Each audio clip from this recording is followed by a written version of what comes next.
Olá, queridas, dando sequência aqui aos nossos estudos no livro Pecados Intocáveis. Agora nós vamos falar sobre inveja, ciúmes e pecados afins. Bom, o Jerry Bridges, ele começa esse capítulo falando que recentemente ele ficou sabendo que uma amiga dele que escreveu a mesma quantidade de livros que ele vive recebendo convites para dar palestras, né, nos 4 cantos do mundo. E aí, ao ouvir isso, né, ele pensou com ele mesmo, né, com seus botões: escrevi tantos livros quanto ela, por que não me fazem convites desse tipo? Fui tentado, ainda que apenas rapidamente, a ficar com inveja dela. Inveja é a percepção dolorosa e muitas vezes cheia de ressentimento de que alguém está usufruindo de algum privilégio. Às vezes, queremos esse mesmo privilégio, o que resulta no pecado da cobiça, e podemos acabar ficando ressentidos com a pessoa que tem o que não temos. Mas não invejamos as pessoas em geral. Normalmente, a inveja nos tenta em 2 áreas. Primeiro, somos propensos a invejar as pessoas com quem mais nos identificamos. Segundo, somos propensos a invejá-las nas coisas que mais valorizamos. E aí ele fala que a amiga escritora se encaixa nas 2 áreas. Os dois lutam na mesma arena, ensino e literatura, que é uma área que ele valoriza muito. Os dois têm usufruído muitas bênçãos no trabalho, mas nenhum de nós se tornou o que eu chamaria de um escritor super famoso. Assim, identifico-me com ela como colega escritor e professor de reputação mais ou menos comparável na área que me é mais preciosa. O que então instigou a inveja? O fato de a escritora usufruir de um privilégio que ele não tem. Ela recebe todos esses convites para dar palestras internacionais, enquanto ele não recebe praticamente nenhum. A ironia é que ele não gosta de viajar para fora do país. Ele não gosta de voos longos, nem de passar pela imigração, de lidar com moeda estrangeira, reuniões com pessoas cujo idioma ele desconhece. Então, por que fui tentado a invejar a minha amiga? Porque ela estava sendo mais reconhecida do que eu, diz ele, né? Percebeu como a tentação da inveja é sutil? Nunca sou levado a invejar músicos, nem artistas, nem empresários e profissionais bem-sucedidos. Admiro alguns deles, mas não os invejo. Não os invejo. Seus talentos e habilidades são completamente diferentes do meu. Então, não me comparo com eles. Mesmo nas áreas de ensino e literatura, existem tantos profissionais que são claramente muito mais talentosos do que nunca me ocorreu invejá-los. Trabalham no mesmo campo que ele valoriza muito, porém estão tão acima de mim que não me identifico com eles. Consideremos um jogador iniciante que sonha em um dia fazer parte de um time profissional. Ele não inveja os jogadores desse time, pois estão em outra estratosfera. Talvez inveje um colega de time que esteja se destacando mais do que ele, especialmente se achar que o colega está sendo favorecido pelo treinador.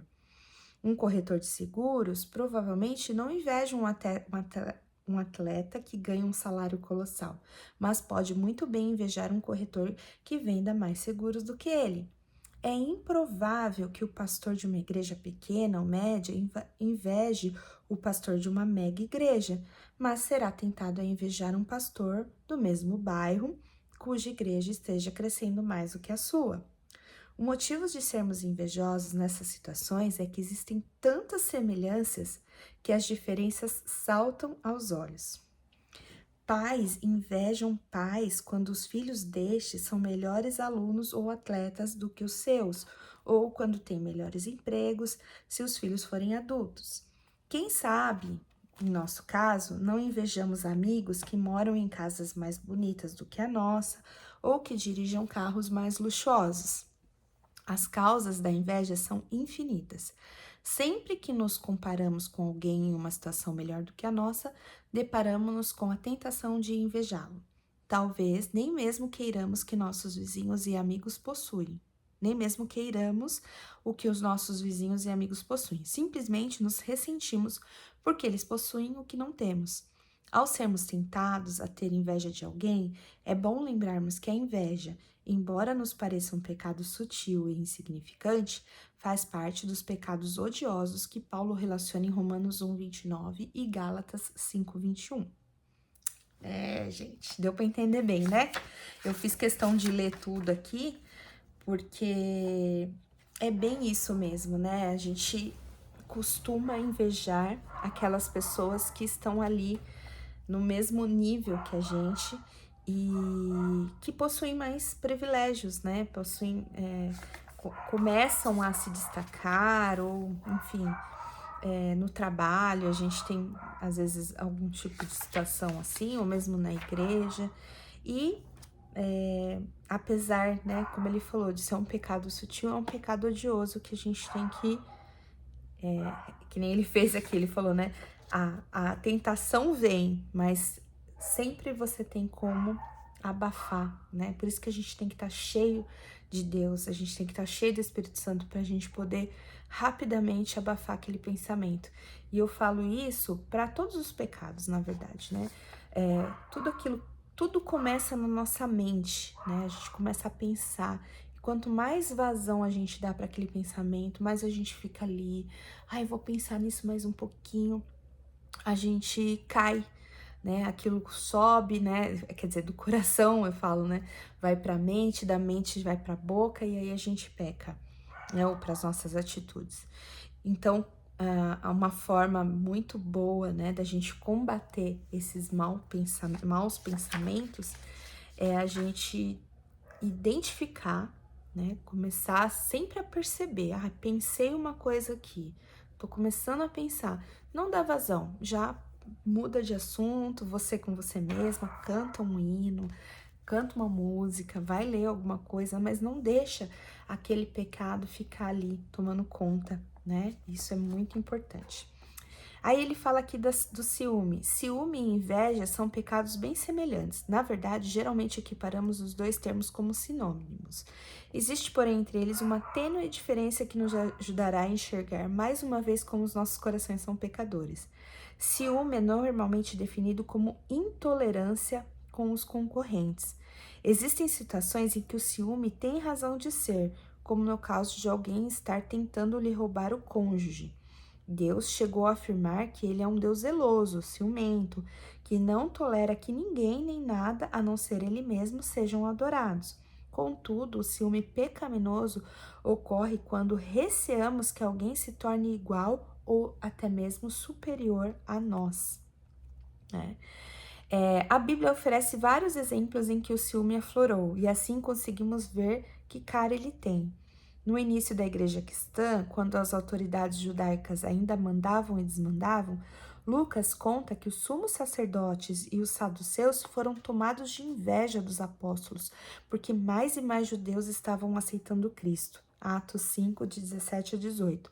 Mais tarde, durante o ministério de Paulo, Lucas registra que os judeus de Antioquia da Pisídia se encheram de inveja de Paulo e Barnabé, porque grandes multidões se reuniam para ouvir a pregação de Paulo. Atos 13, 44 e 45. A ilustração bíblica clássica é o ciúme perverso que o rei Saul tinha de Davi. Depois que Davi matou Golias, as mulheres de Israel cantaram: Saul feriu milhares, mas Davi 10 milhares. 1 Samuel 18, 7. Saul se enfureceu porque eles deram mais honra a Davi do que a ele. Dali em diante, o rei passou a ver Davi como um rival e ter inveja dele.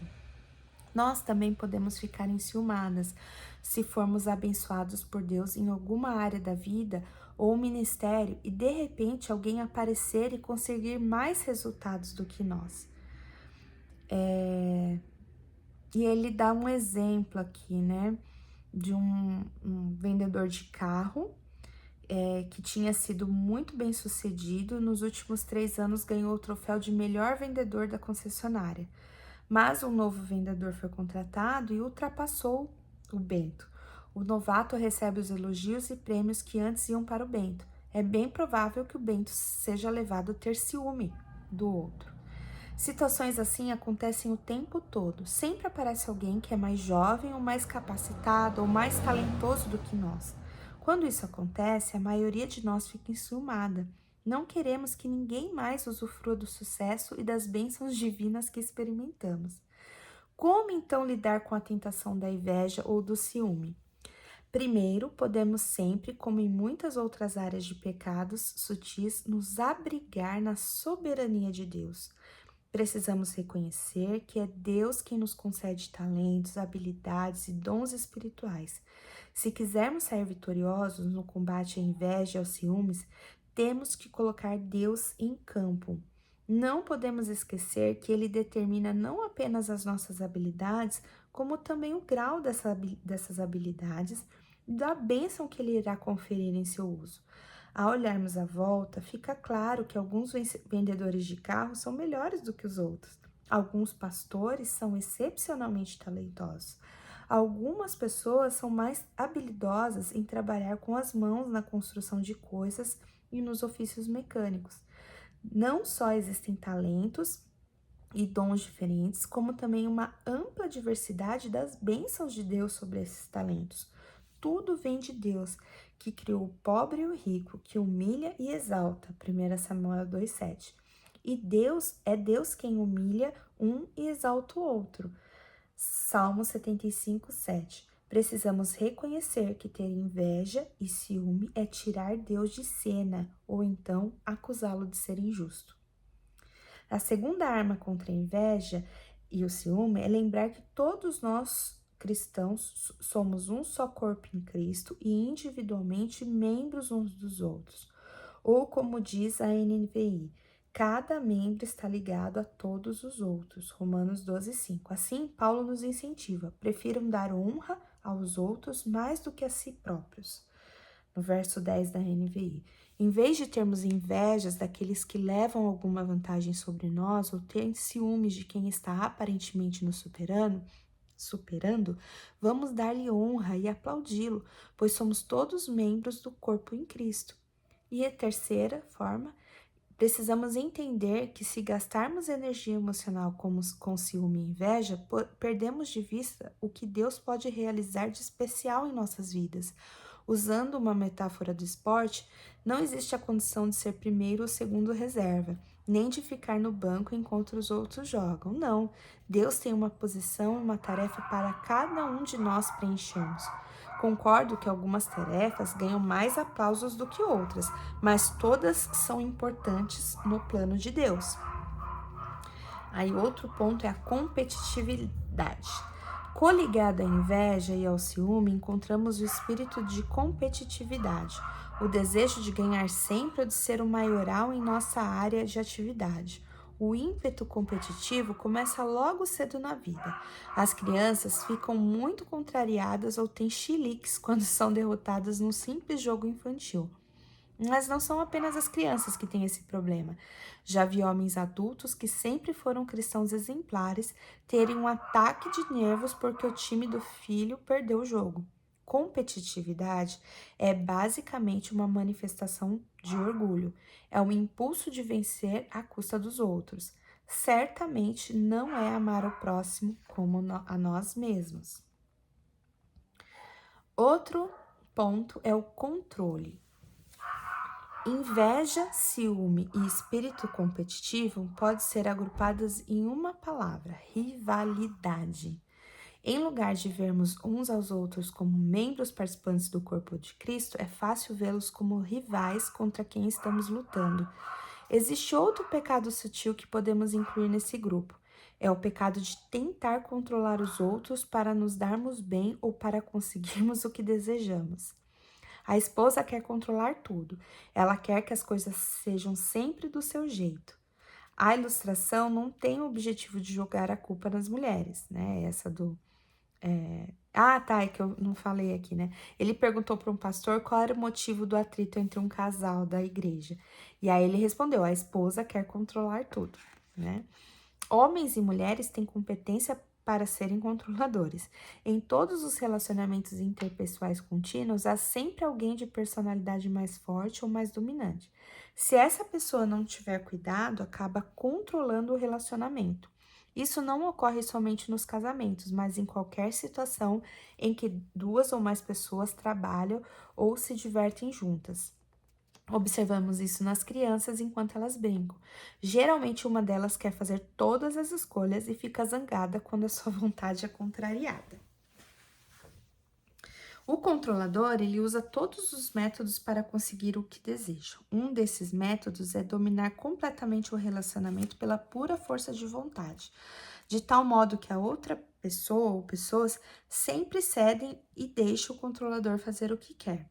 Outro jeito é ficar zangado quando a sua decisão é questionada ou quando seus desejos não são satisfeitos imediatamente. Muitas vezes, quando o controlador não consegue facilmente o que quer, ele recorre à manipulação. E a coisa pode ser feita de modo a levar outro a se sentir culpado ou incompetente. O marido controlador diz algo assim: por que o jantar não fica pronto na hora? Quando de fato o jantar normalmente é servido na hora. A esposa manipulativa talvez diga: você é igualzinho ao meu pai, porque o pai nem sempre lhe fazia as vontades. O músico que queria acomodar o louvor da igreja passou a denegrir o caráter do ministro de música. É óbvio que o controlador quer as coisas sempre do seu modo, em vez de se sujeitar uns aos outros, né? Conforme diz lá em Efésios 5:21. Existe uma ânsia de controlar uns aos outros. Claro que isso é fruto do egoísmo. É difícil lidar com esse pecado porque o controlador é o último a reconhecer essa tendência em sua vida. Como a carne continua guerreando dentro de nós, ainda temos pontos cegos de pecado, especialmente o pecado sutil em nossas vidas. Precisamos do poder convincente do Espírito Santo e da ajuda de outras pessoas para detectarmos esses pontos cegos. Incentivo a pedir que Deus lhe abra os olhos para que você enxergue sua inclinação à inveja, ao ciúme ou ao desejo de controlar os outros. Peça que familiares e amigos mais chegados sejam honestos com você a esse respeito. Se você é do tipo controlador, as pessoas talvez relutem em fazer isso por causa do seu comportamento no passado. Assim, você tem que mostrar humildade sincera e falar com elas. Depois, em vez de se defender ou usar o que as pessoas disseram contra elas mesmas, haja com sabedoria. Aceite o que disserem e peça a Deus que o ajude. Aí ele termina aqui, né, falando que ele confrontou uma pessoa no ministério que era propensa a controlar tudo. E ele acha que ele foi a terceira pessoa a fazer isso. E aí, ao invés dessa pessoa ouvir, ele ficou uma fera, né, e cortou o relacionamento. Dali em diante, ele fazia tudo, né, para evitar o Jerry Bridges. Faz anos que não o vejo, mas, pelo que sei, o homem continua com problema. Ele se recusou a encarar o seu pecado. Não faça isso, não atravesse a vida acalentando inveja nem ciúme, nem tentando ser sempre o primeiro ou forçando a barra para conseguir o que deseja. Lembre, Deus se opõe aos arrogantes, mas dá graça aos humildes. 1 Pedro 5:5. Não se opõe a Deus. Bacana, né? Importantíssimo esse capítulo, né? Nós, mulheres, né? Eu acho que os homens também, não posso falar que só mulher, né? Que rola assim, né? Muita mulher talvez demonstre mais, não sei. Mas fato é, né? Homens e mulheres podem ser muito propensos, né? A ter inveja, ciúmes, né? E esses pecados afins. E como eu falei, né, e como ele falou aqui que nos passos, né, a gente precisa muito do discernimento e do reconhecimento, né, precisamos reconhecer esse pecado, porque é o tipo de pecado que a pessoa às vezes passa uma vida e ela não enxerga que ela é assim. Que triste, né? Vamos orar? Pai de amor, Pai querido, eu te louvo, Senhor Deus, porque mais um grupo de pecados, Senhor Deus, foi colocado aqui, Senhor Deus, foi explanado, e nós precisamos reconhecer, Senhor Deus, que muitas vezes sentimos ciúmes, sentimos inveja, somos muito competitivos ou queremos ter o controle das situações, Senhor, e assim pecamos contra Ti, Senhor. Pecamos primeiramente contra Ti. E muitas de nós, Senhor Deus, precisam realmente entender a importância, Senhor Deus, de nós identificarmos esses pecados como todos os outros e confessá-los a Ti, Senhor. Eu fiquei muito impactada, Senhor Deus, com todas essas aulas e em algum momento, Senhor Deus, eu me perdi porque eu comecei a olhar para mim, comecei a olhar para quem eu sou, para aquilo que eu faço, para aquilo que eu falo, como é a minha vida, e sem, Senhor Deus, olhar para Ti, que é o Deus maravilhoso que perdoa pecados, Senhor. E quando a gente olha para nós, Senhor Deus, é verdade, nós somos pó, Senhor Deus, somos pecadores, somos miseráveis. E em muitos momentos das nossas vidas, nós vamos continuar ainda, mesmo tendo conhecimento, vamos continuar errando e pecando, Senhor Deus.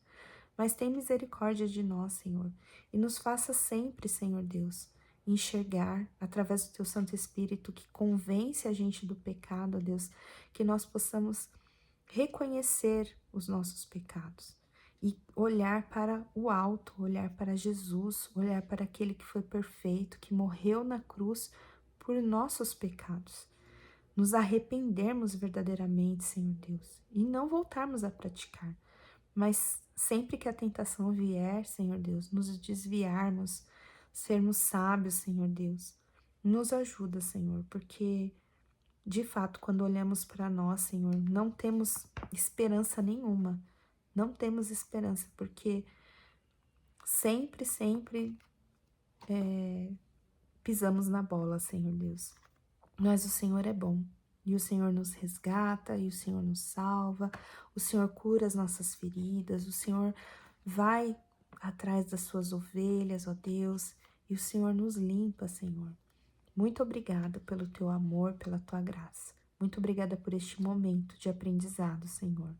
E nos ajuda, Senhor Deus, em todas as nossas dificuldades. É em nome de Jesus que eu oro. Amém. Bye, bye.